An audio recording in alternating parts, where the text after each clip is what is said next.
अब देखिए, रेखा राज के 6 मंत्रियों के चुनाव में दिल्ली ही नहीं बल्कि पंजाबी सियासत का भी खास ख्याल रखा गया है, जहां पर 2027 में विधानसभा के चुनाव होने हैं और किस तरीके से दिल्ली के रैम में पंजाब का सियासी काम निकालने की प्लानिंग बनी है, वो आप इस रिपोर्ट के जरिए जानिए। मैं आशीष शीला मदन गोपाल सूद, मैं मनजिंदर सिंह सिरसा, रविंद्र इंद्राज सिंह, आशीष सूद, मनजिंदर सिंह सिरसा और रविंद्र इंद्राज सिंह, इन तीनों को दिल्ली के रेखा राज में अहम पद और भूमिकाएं सौंपी गई है। इन तीनों के चयन में जहां दिल्ली के क्षेत्रीय और जातीय समीकरणों को ध्यान में रखा गया है, तो साथ ही 2027 में पंजाब में होने वाले विधानसभा चुनाव के लिए भी संदेश देने की कोशिश की गई है। आशीष सूद जनकपुरी से विधायक हैं, दिल्ली में बीजेपी का पंजाबी चेहरा है। मनजिंदर सिंह सिरसा राजौरी गार्डन से विधायक हैं, दिल्ली के सिख समुदाय में बड़ा चेहरा माने जाते हैं। रविंद्र इंद्राज सिंह बवाना सीट से विधायक हैं, पंजाबी दलित समुदाय से आते हैं।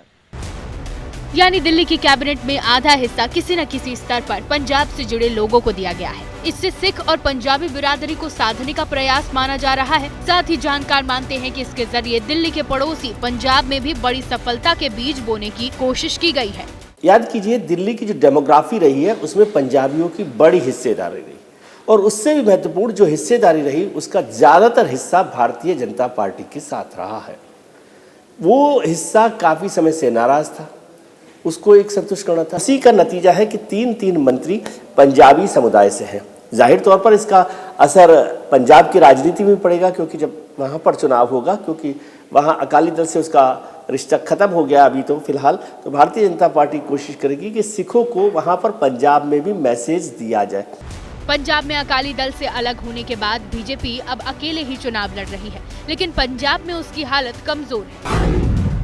2017 के विधानसभा चुनाव में उसे 3 सीटें और 5.1% वोट मिला था, जबकि 2022 के पंजाब विधानसभा चुनाव में उसे 2 सीटें और 6.6% वोट मिले थे। हालांकि लोकसभा में 2019 के मुकाबले 2024 में उसके वोट दोगुने होकर 18% के पार पहुंच गए, फिर भी उसके हाथ एक सीट नहीं लगी। शायद यही वजह है कि दिल्ली के मंत्रिमंडल से संदेश पंजाब पहुंचाने की कोशिश की गई है। बीजेपी की सोशल इंजीनियरिंग का ये फॉर्मूला कितना कारगर होगा, इसके लिए फिलहाल इंतजार करना होगा।